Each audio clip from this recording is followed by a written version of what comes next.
everybody and welcome, and this is probably the video a lot of you guys have been anticipating, and it is my mod video. Yes, Kerbal Space Programs, one of its finest qualities is its ability to easily add mods to enhance the gaming experience.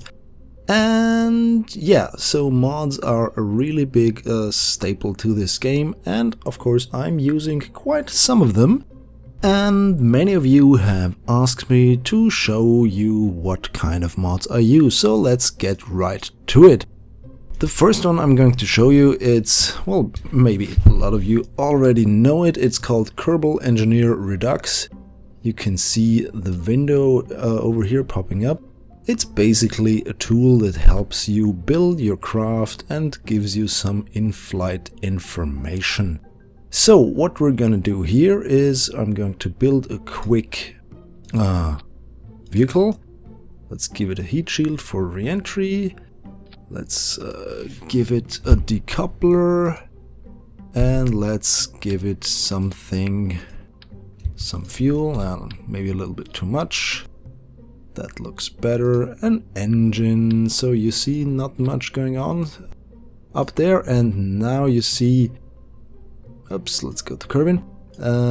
Now you see up there in the window a lot of numbers. So those numbers tell you the mass of the vehicle, the specific impulse of the current stage, and the most important ones, delta V on the right and thrust to weight ratio. So with those enabled, as you can see here, we know that this little beast here will have a thrust to weight ratio of 2.11 in Kerbin's sphere of influence, and also has 1382 meters per second of delta V. But there is also a button up here called atmospheric, and once I activate it, you see, oh, the thrust to weight ratio has sunk to only 0.54, so this will not be able to lift off from Kerbin, because the Poodle engine is great for vacuum but really lousy in an atmosphere. Now if you move those sliders, especially the left slider, you can see thrust to weight ratio increasing. So if I get this thing up to, well, 3 kilometers, then as you can see, thrust to weight ratio is greater than 1, and I will be able to lift off from Kerbin. But we're not going to do this, because we want to use this thing here to go to the moon, or rather land on the moon. So let's give this thing some landing gear. Well, that will be too much because it's not that heavy. This will be quite sufficient. Another of the qualities of Kerbal Engineer, you have seen when I hovered the mouse over the structures, you can see here some information about the parts, which is really handy if you build big vehicles with a lot of parts and you have to zoom in there and you don't know what part you are selecting, but as soon as you hover over it, the mouse pointer changes and shows you, okay, now I got the command pod, now I got the heat shield, and now I got the fuel tank and the decoupler. So it's a really helpful tool for building your vehicles, and we know with this that this will probably be enough to send us down to the moon, but probably not enough to get us back up from it.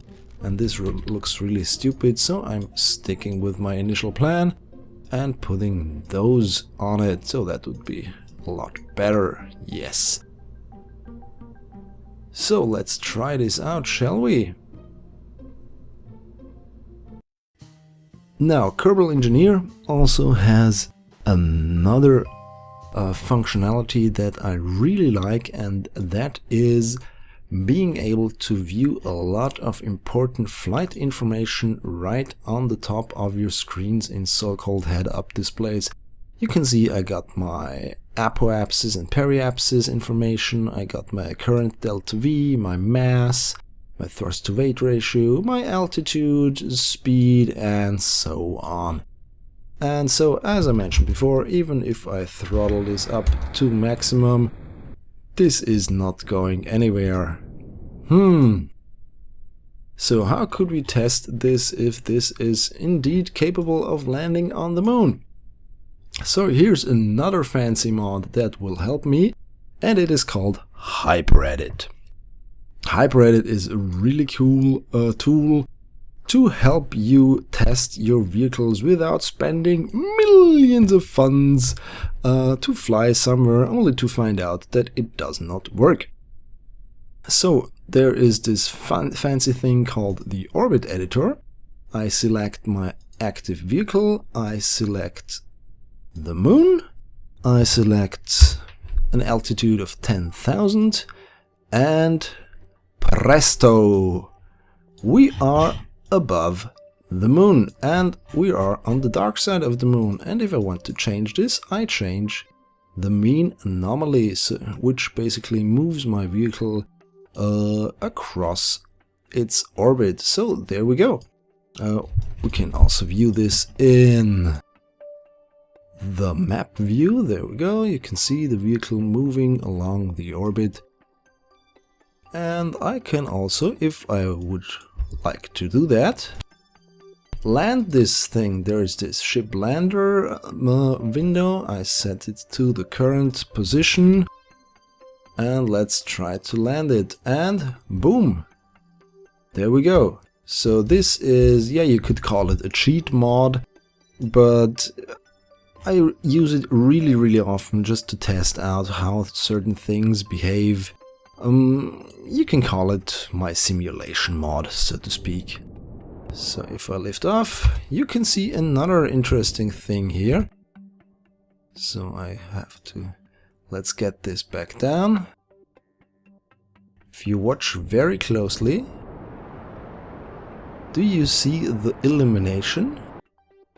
No, you don't. Now you do.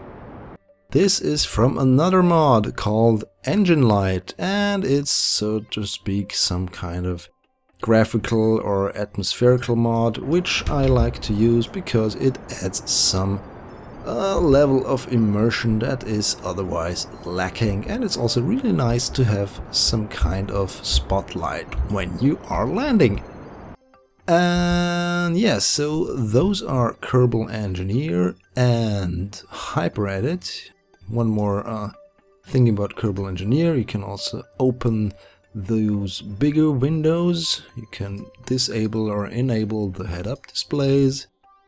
And yeah, it's really a very cool mod, and I would not be able to do a lot of things I do in Kerbal Space Program without it. So let's get back to the VAB. And now what we're gonna do is add some other thing to it, which enables yet another mod. And this is MechJeb. You have maybe heard of it. It adds, so to speak, an autopilot to your vehicle. So we also see some other stats over here. So you can see delta V on top there, and you can see delta V down here. Some other things I want to show you about Kerbal Engineer. You can see there is a torque indicator on that window. So if I would be moving parts of the vehicle, you can see that torque indicator increasing. Why? Because if we enable thrust vector and mass, center of mass, you can see those are not aligned. And the less they are aligned, the higher that torque figure gets. So you should really try to aim to keep this as low as possible, and this will help you a lot when you are trying to build a space shuttle, because, well, if you're using the classic space shuttle setup, then yeah, you will not be able to get to space unless you tilt your engines really well.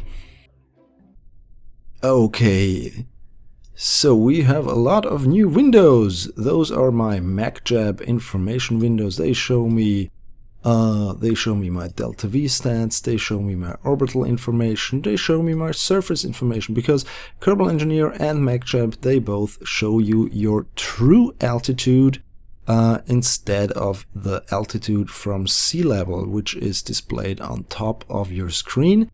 And altitude terrain, it's called in Kerbal Engineer. You see it on the top right of my screen, and I move that MechJeb window over there so you can see it as well. Altitude true says 3.2, and this is basically the height that the MechJeb sensor is away from the ground.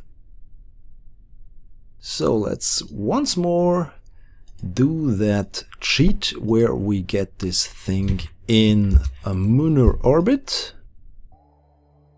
Boom! So we're still testing, this is just testing.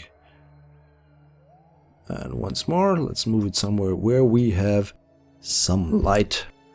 And now, MechJeb offers you a lot of options. There is an ascent guidance, there it is. This is really helpful when you want to launch a vehicle into orbit and have no idea if it works or not, if your piloting skills are lacking, or if that thing really would not reach orbit at all. So MechJeb can completely control your vehicle for you. And I will show you this with the landing guidance, so we can remove all those. So with the landing guidance thingamajig, and if we activate land somewhere, then something happens. Something is happening. I am not doing anything anymore except moving the camera. MechJeb has taken full control of my vehicle. And now it is warping. Whoa, we're getting really low now. Okay. So MechJeb is doing something. You know, this is the reason why I really don't like that function, because I have no idea what it's doing. So basically it's looking for a place to land, and it is or will be reducing velocity in order to land there. So we're just warping forward. I'm activating... Well, I tried to activate the physical time warp, but MechJeb is preventing me from doing that because the auto warp feature is enabled. And yeah, as soon as this is enabled, it won't be possible to activate warp yourself. So there have been a lot of discussions about MechJeb, whether or not it's okay to use it, because basically it's, well, basically it flies the things itself. Thing I really like about it is that rendezvous autopilot, where you select the vehicle that you want to get a rendezvous with, and then it calculates the correct... There you go. That was not me.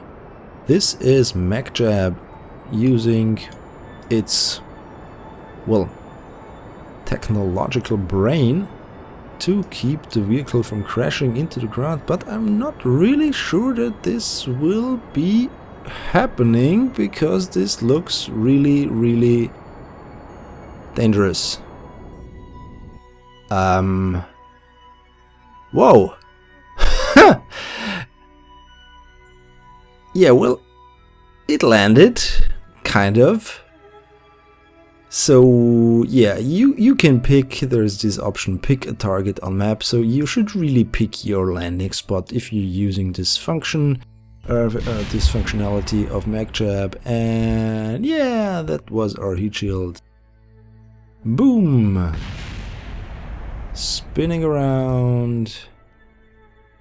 So if there were not that revert function, I would now need a rescue mission.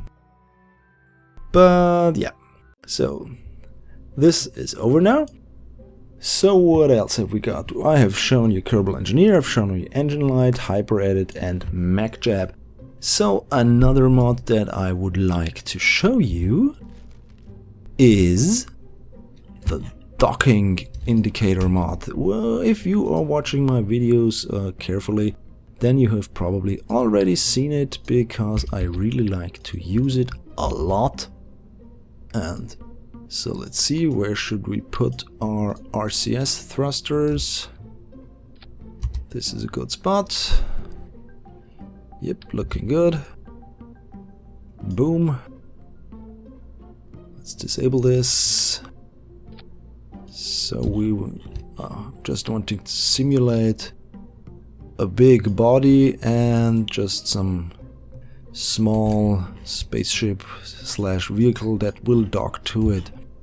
So let's try this again. Get it out there. Okie dokie, so once more, to test things out, I'm going to use HyperEdit. Let's get this up really high, 1 million kilometers. And let's decouple this, activate our RCS, and there we go, we're moving away from this. But we want to go back, so we set this as target. I'm going to move away a little, so this will get a little bit harder. And there we go. So you see, this is the docking alignment indicator mod. And what it does is it shows you your target, where you want to go. It shows you a vector, retrograde or prograde. Now we're moving away, so it's retrograde. And whoopsie. And those green lines should be in center, otherwise you will not be able to dock correctly. So I have been moving my capsule in the correct position, or almost. So the closer you get, the faster those green lines will moving, and you will have to be quick about it. And we have docked. So yeah, that was a quick demonstration of the docking alignment indicator mod, which is really helpful and which I use a lot. I mean, really a lot. I use it all the time. So let's get back to the vehicle assembly building, and let's try something else. So we had this here. Let's get our... where is it? Where is my heat shield? There are my heat shields. I want a heat shield. So I'm going to show you something else. So we are going to decouple this, and we are going to use something else. I'm going to try something out now. Let's make a nuclear vehicle. So, since nuclear power is, well, it has its drawbacks, let's put it this way. So there are maybe some reluctance to use it, but there is, so we don't want to get the engines close to our pilots. But there are some ways to do that. You can see here on my left hand side some parts. Those are parts from Infernal Robotics. And Infernal Robotics is a mod that enables you to add moving parts to your constructions. So basically what you're doing is you're picking something up and slap it on there, and then you can move it forwards and backwards. Sorry. So we're going to add this there real quick. That looks a little bit flimsy.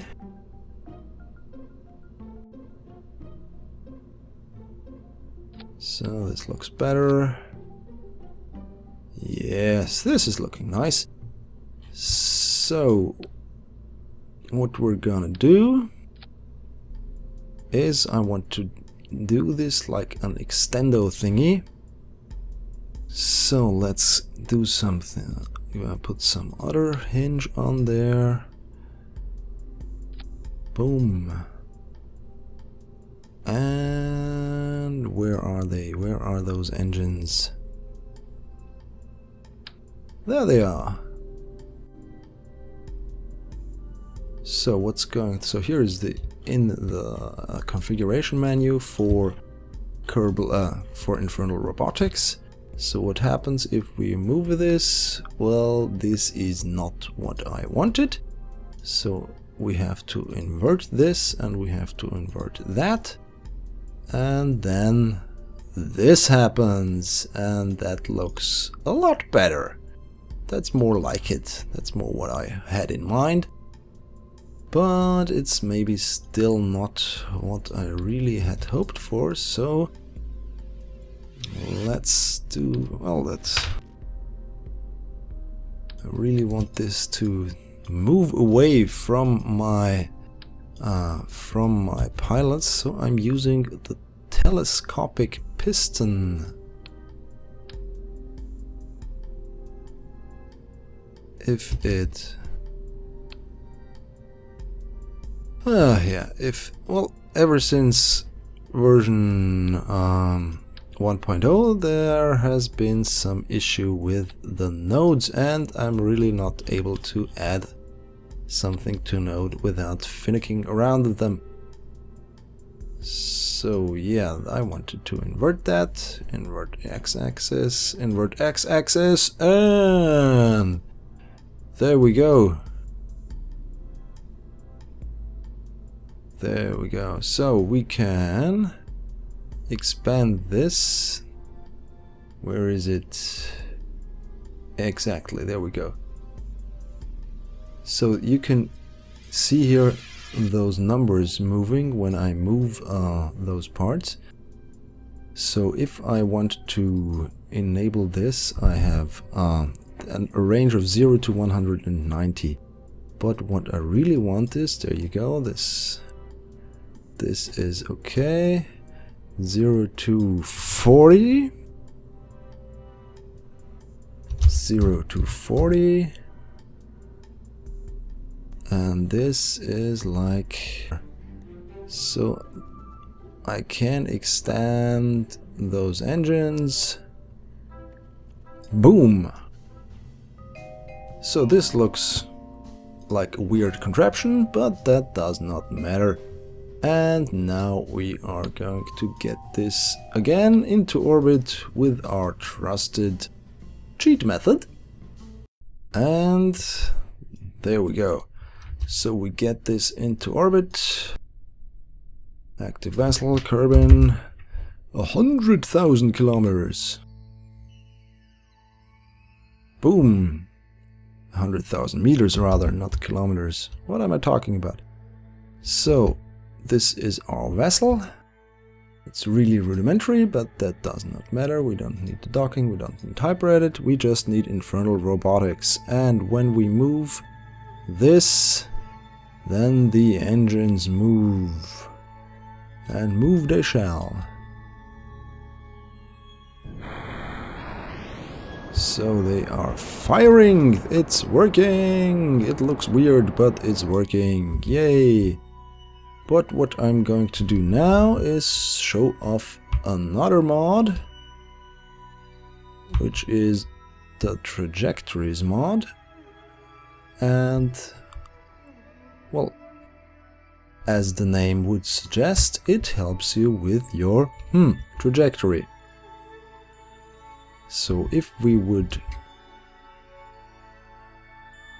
destabilize our orbit, so our apoapse is sinking, our periapse is sinking rather. So if this goes below 70, there you go, you see the indicator for the orbit has changed and it's getting red. So what does that mean? That red line indicates where we're going to land. So this is moving even further. Nicely done, because now we want to get somewhere where we can have some light.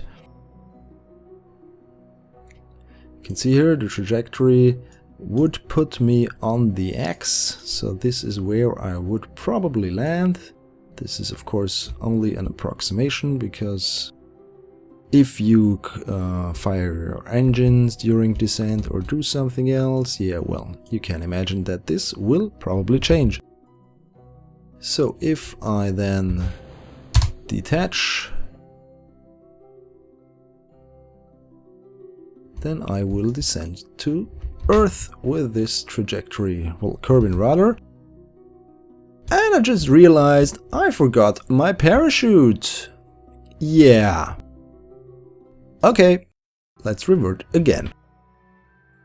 And this gives me actually a good opportunity to show off yet another mod. And for this one I will use only probes. So yeah, those poor little Kerbals won't be hurt in the making of this video. So we have some fuel tank, and we have an engine. There we have the engine.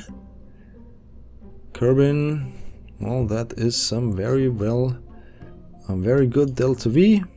Delta V, very good thrust to weight ratio. But I want to do something else with this one.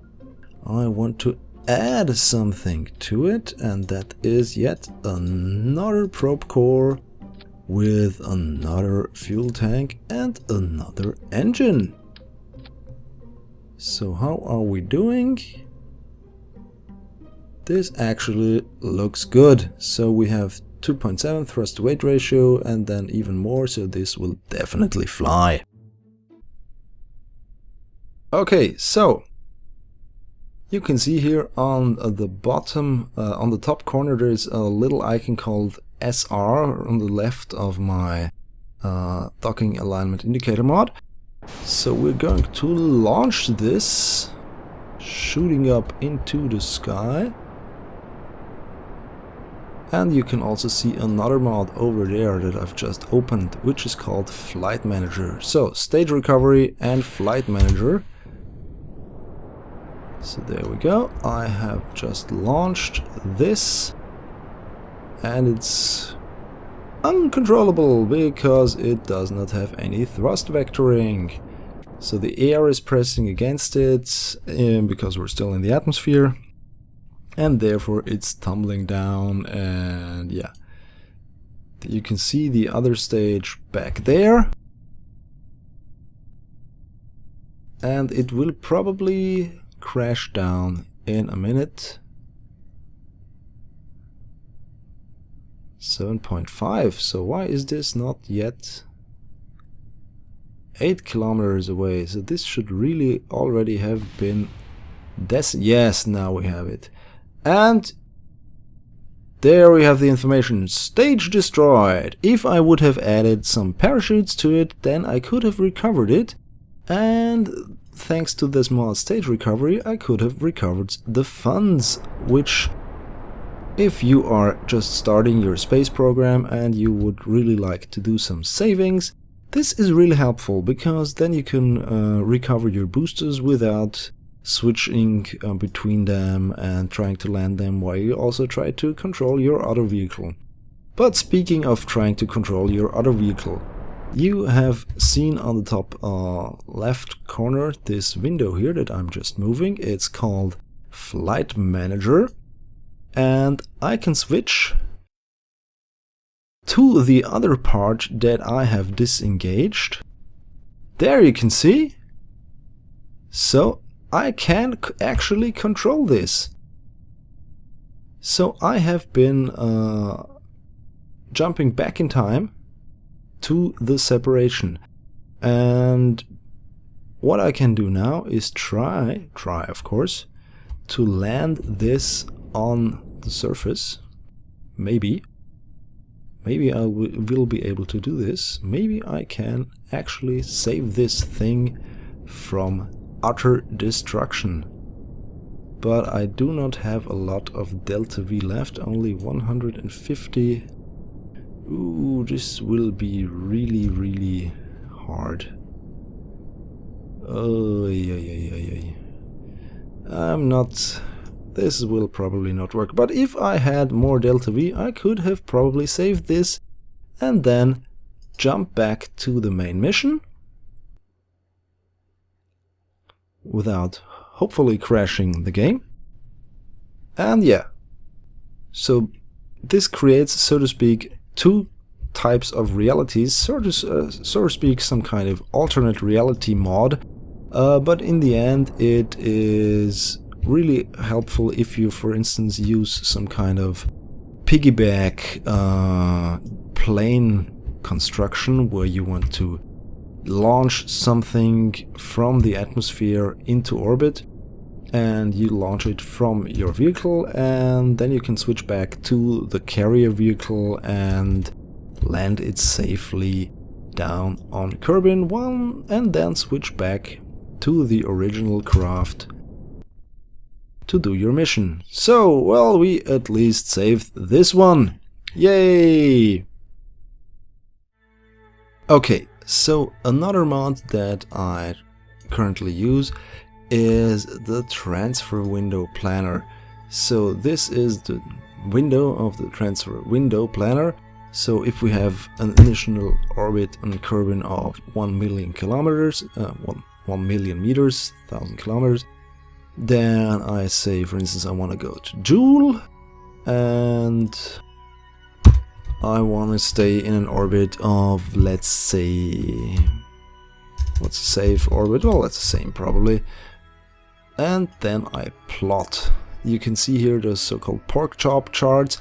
So red is a high level of delta V, blue is very low level of delta V. So in order to get to Joule and make a insertion burn, I would need, in this case, 4,720 meters per second of delta V. So, but you can see down there the ejection delta V is only 1,901. So this is not that much. And, well, we would have enough delta V anyway, because this thing with a lot of liquid fuel and only one nuclear engine has 9,720 units of delta V, which is a lot. So we could easily do this, and yeah, so transfer window planner helps you. But when is my departure? The departure is in year 32. So what can I do with this? So there is the button add KAC alarm, and this is another really helpful mod. It's Kerbal alarm clock. And you can see here it already has set an alarm, Kerbal to Joule. And this one is kind of easy, because when I then use that maneuver node, oops, there's something going on. Let's make a little burn, so we stabilize our orbit. There we go. So we can also use Kerbal alarm clock in a lot of different ways. We can warp to periapse. You can see that arrows over here. If you set a maneuver node, then you can warp to the maneuver node, or you can add a new alarm with the current maneuver node. You can set the time when the alarm should alarm you. You can set at the next periapsis, at the next descending node, when you're closest to the target, and so on. Or if there is a transfer window somewhere. So this is a really helpful mod, and I use it a lot, especially in my career mode, where I have about 15 flights at the same time sometimes. So 2 are going somewhere interstellar, 5 are doing some little inter-Kerbal sphere of influence satellite missions, and so on. So this is a really helpful mod, and in connection with the transfer window planner, you can do a lot of great things with it. So you plan when you have to go, so we have 134 days left until we have to leave. And then Kerbal alarm clock will pop up and show us, hey, you have to go to your maneuver node and do something, because I said so. You can also use the maneuver planner in MechJeb, which I have not installed here, and that will probably almost do the same, except that it adds the maneuver node itself and will do everything for you. But we don't want that, do we? So, yeah, this is basically my list of mods that I use almost all the time. I hope you enjoyed this rather lengthy exposition of how I play Kerbal Space Program. And yeah, see you guys soon. Thanks so much for watching. Goodbye.